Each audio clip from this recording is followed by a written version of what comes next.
आप सभी भाई बहनों का ब्रेकिंग आध्यात्मिक न्यूज की ज्ञान कक्षा में एक बार फिर स्वागत है।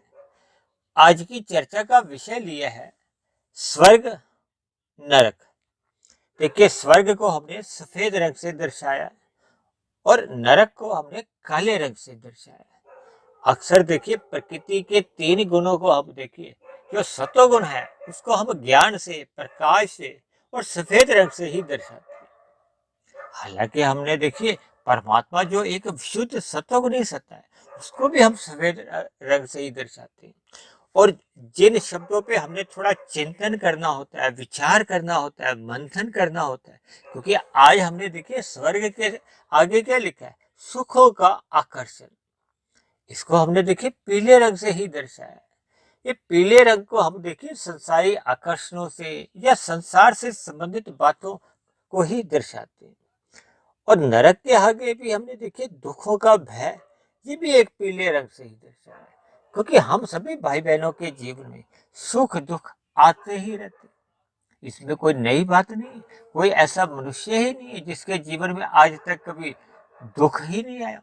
चाहे भले ही वो राजा हो, महाराजा हो, प्रधानमंत्री हो, राष्ट्रपति हो, फिल्मी जगत का उभरता हुआ एक सुपरस्टार हो, या खेल जगत का एक संसार का बहुत बड़ा एक खिलाड़ी हो। जबकि भगवान श्री कृष्ण ने तो गीता में ही इस जगत को, इस संसार को दुखालय नाम से संबोधित किया है। दुखालय का अभिप्राय है कि यहाँ कम अधिक दुख तो बने ही रहते हैं।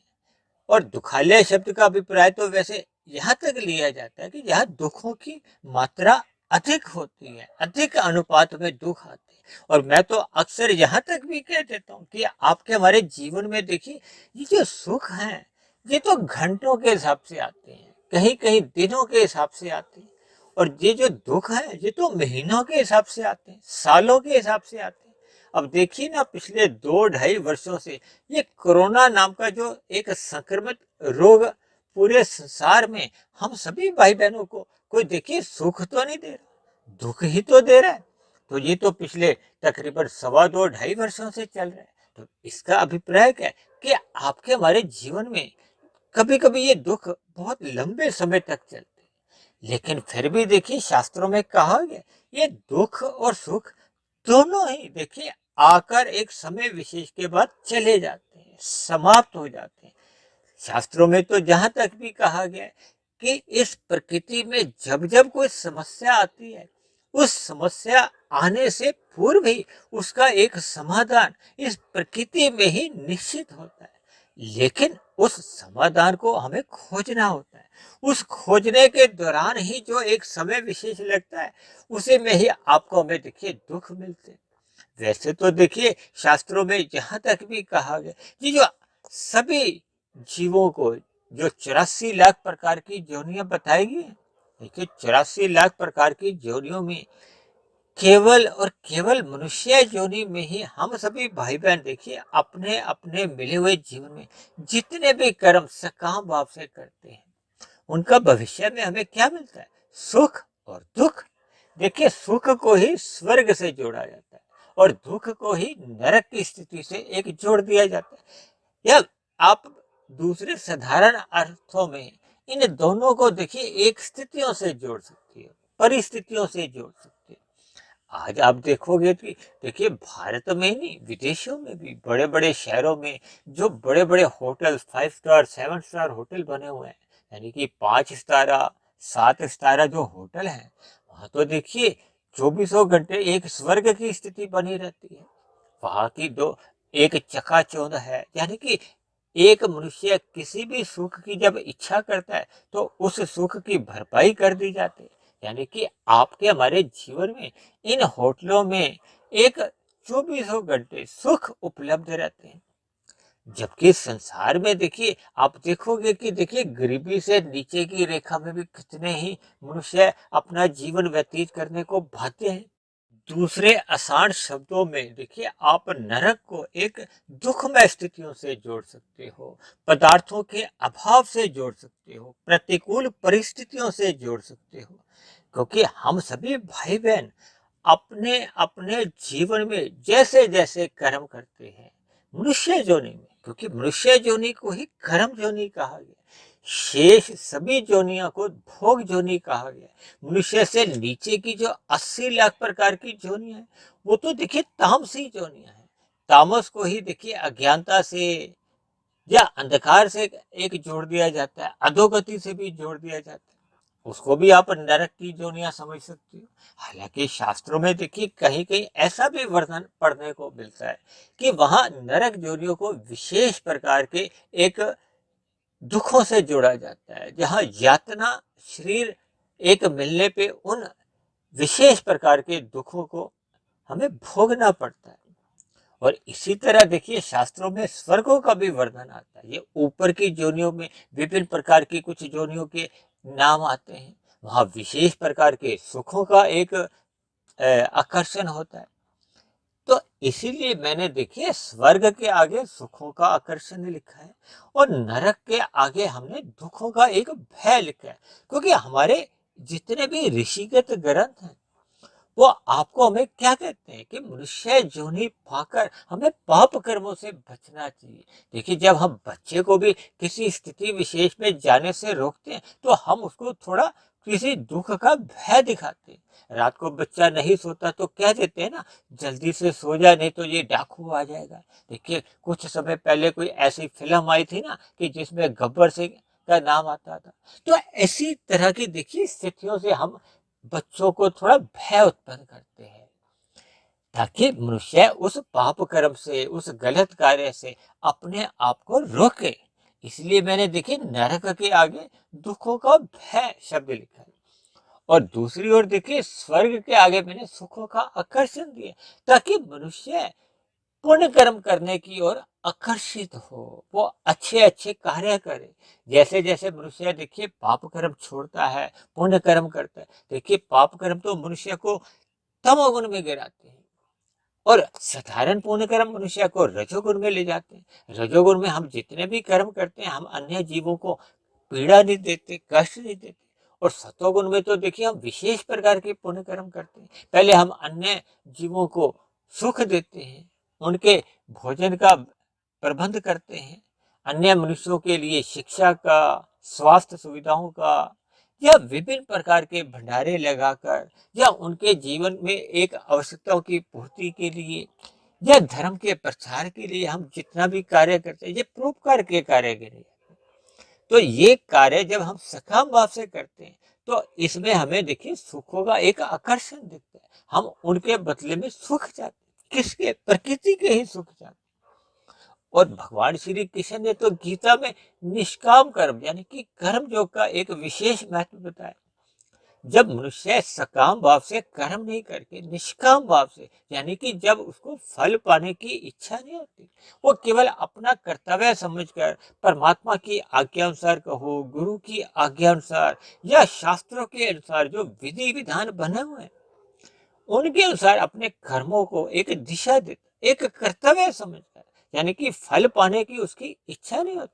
देखिए स्थूल शरीर की अवस्थाओं की पूर्ति के लिए तो हम सभी की इच्छाएं बनी रहती है, उसको तो शास्त्रों में देखिए निष्काम कर्मों से ही जोड़ दिया जाता है। लेकिन जब हम भोग प्रेरित इच्छाएं पाल लेते हैं, देखिए हम सभी भाई बहनों को तन ढकने के लिए 2-4 जोड़ी वस्त्र चाहिए, लेकिन जब हम अपनी अलमारियां 50-50 जोड़ों से भर देते हैं, 100-100 जोड़ों से भर देते हैं, 15-15, 20-20 जोड़े हम जूतों के रखते हैं, अपने खाने पीने का दाल रोटी से बहुत आगे हम अपनी भोग इच्छाएं पाल लेते हैं। तो मेरा समझाने का अभिप्राय है कि जब जब आपके हमारे स्थूल शरीर की अवस्थाओं की पूर्ति होने के बाद हम जिन जिन पदार्थों की चाहे जीवन में सुख सुविधा स्वाद सम्मान सत्ता जैसे एक विषय भोग की हम जो इच्छा करते हैं, ये सभी की सभी जो भोग इच्छा होती हैं, इन्हीं के लिए मनुष्य जब एक सकाम भाव से एक पुण्य कर्म करता है तो इसलिए उसका ये एक आकर्षण दिया गया है।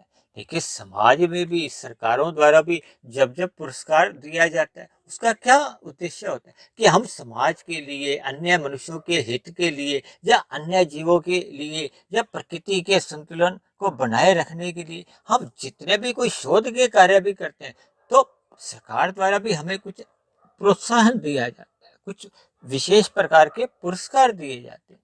और इसी तरह जब जब मनुष्य कोई एक अपराध जगत में कोई गलत कार्य करता है, तो ये जो संसार में ये जो पुलिस बनी हुई है, जेलें बनी हुई है, इसके भय दिखाए जाते हैं ना, कि अगर आप अमुक अमुक गलत काम करोगे, अपराध करोगे, पाप कर्म करोगे, अन्य जीवों के लिए आप दुख का कारण बनोगे, अन्य मनुष्यों के जीवन को आप दुखी करते हो, उनके लिए आप विभिन्न प्रकार की प्रतिकूल परिस्थितियां उत्पन्न करते हो। यानी कुल मिलाकर जब मनुष्य कानून का पालन नहीं करता, अपराध जगत में एक पाप कर्म करता जाता है, तब ऐसी स्थिति में देखिए ये जो दुखों का भय को, जेलों का एक कहो या पुलिस का एक भय, ये इसीलिए है ताकि हम इन स्थितियों से बचें।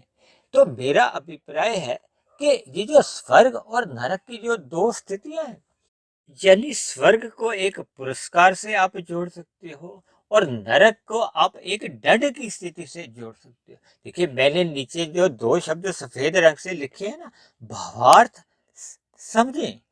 लेकिन कभी कभी देखिए एक साधारण मनुष्य है, इन शब्दों के जंजाल में उलझ जाता है, और जब उलझ जाता है तो फिर भटक जाता है, और भटकने से क्या होता है कि मनुष्य के जीवन में फिर अंधविश्वास अधिक आने लगते हैं। देखिए शास्त्रों में हालांकि विशेष प्रकार के कर्म कांड भी बताए गए। उन कर्म कांडों को देखिए कभी कभी हम लोभ से करते हैं, तो वो क्या है, वो स्वर्ग के लिए। जब हम कभी कभी उनको कुछ भय से भी करते हैं, तो हमें क्या होता है कि हमें पाप कर्मों से बचना होता है। यानी कि ये सभी स्थितियां जो जो शास्त्रों में भी बताई गई है, इनका उद्देश्य केवल यही होता है कि सर्वप्रथम मनुष्य पाप कर्मों से बचे, पुण्य कर्म करे, फिर पुण्य कर्म से भी देखिए वो विशेष प्रकार के पुण्य कर्म करे। देखिए तीन गुण है ना, तमोगुण, रजोगुण और सतोगुण। तमोगुण से 10 गुना अच्छा रजोगुण है, रजोगुण से भी 10 गुना अच्छा सतोगुण है, और सतोगुण से भी 10 गुना अच्छा विशेष सतोगुण है। साधारण सी एक बात है, यानी कि सर्वप्रथम मनुष्य को पाप कर्मों से बचना चाहिए, इसीलिए दंड रूप का एक भय दिखाया गया। पुण्य कर्म करने चाहिए, यानी कि रजोगुण में आ जाना चाहिए, फिर रजोगुण में फिर और विशेष रूप से उन्नति करते हुए विशेष प्रकार के पुण्य कर्म करते हुए सतोगुण में आना चाहिए।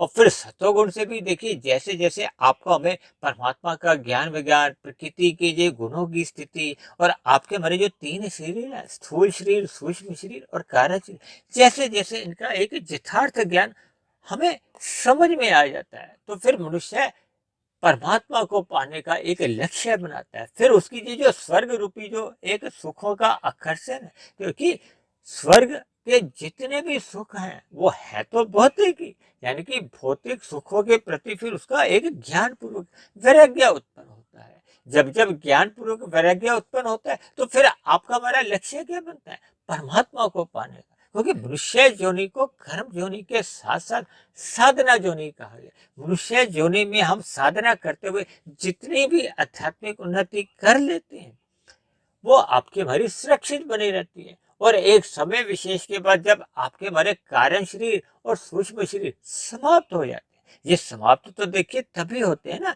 जब हम पहले निष्काम भाव से कर्म करते हैं, फिर हम ज्ञान योग में आ जाते हैं, फिर हम भक्ति योग की एक परम एक लक्ष्य की प्राप्ति कर लेते हैं। यानी कि हम स्थूल शरीर के रहते रहते अपने कारण शरीर में अज्ञानता के जितने भी संस्कार हैं, भोग प्रेरित जितने भी संस्कार हैं, वो दग्ध बीज हो जाते हैं।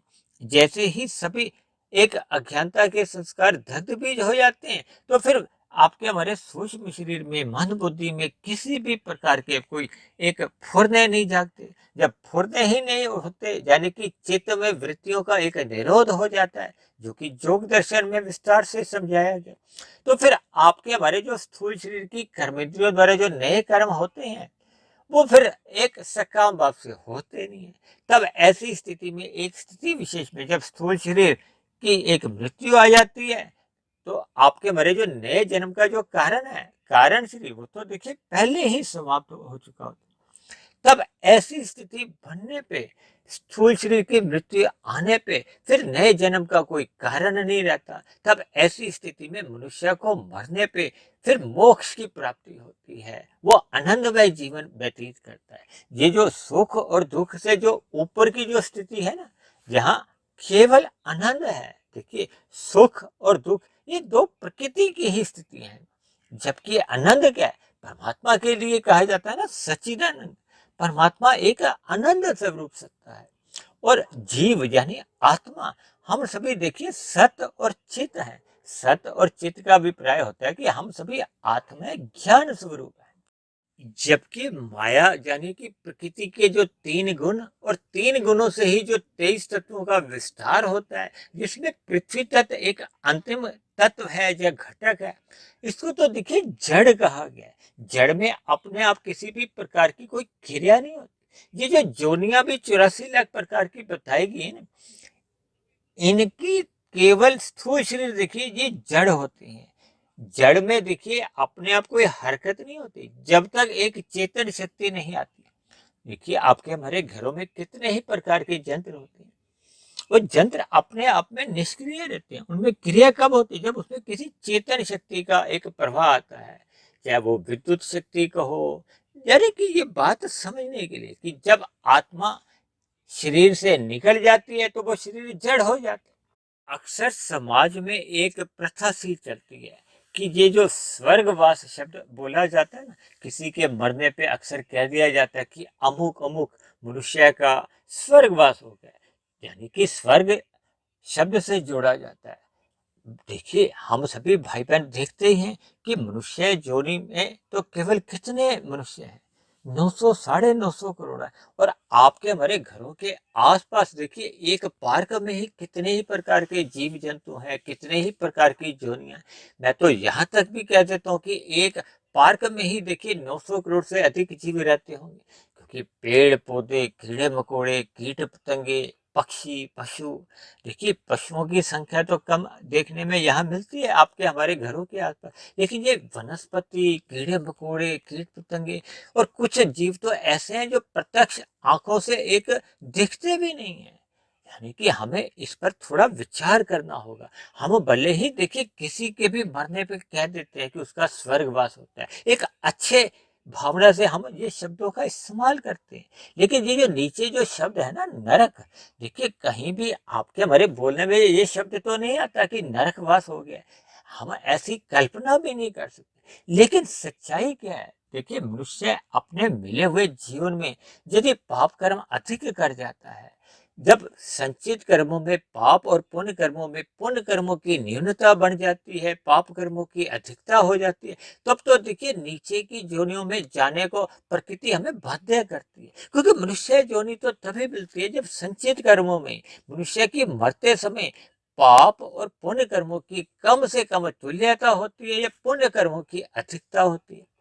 तो इसलिए देखिए मैंने ये जो स्वर्ग और नरक को देखिए कुछ शब्दों द्वारा एक समझाने का आपको एक प्रयास किया है, ताकि हम सभी भाई बहनों के देखिए कुछ भ्रम दूर हो जाए। देखिए एक साधारण सी बात है जो मैं अपने अनुभव के आधार पे आपको बताता हूँ कि देखिए परमात्मा के जितने भी जो दिव्य गुण हैं, उन दिव्य गुणों को और आत्मा के जो एक दिव्य लक्षण है यानी कि ज्ञान स्वरूप और प्रकृति के जो तीन गुण है, तमोगुण, रजोगुण और सतोगुण, इन तीन स्थितियों में देखिए जो जो स्थितियां बनती हैं उसमें परमात्मा के दिव्य गुणों के अनुसार ये सृष्टि चलती है।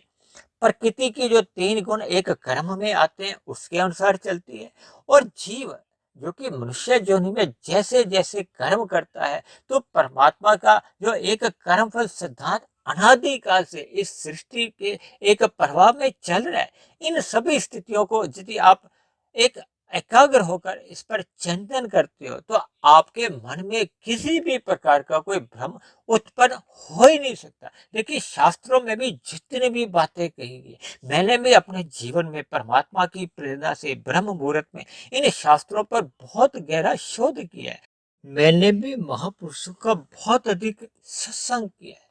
देखिए इन सभी बातों पर जब हम एक एकाग्र होकर एक शोध करते हैं तो फिर परमात्मा का ज्ञान विज्ञान हमें आपको समझ में आने लगता है। देखिए सभी आत्माओं का स्वभाव है कि हमारी सदा ही सुख पाने की प्रवृत्ति होती है। दुख से तो सभी मनुष्य, चाहे मैं हो, चाहे आप हो, चाहे पशु पक्षी है, वो दुख से निवृत्ति चाहते हैं।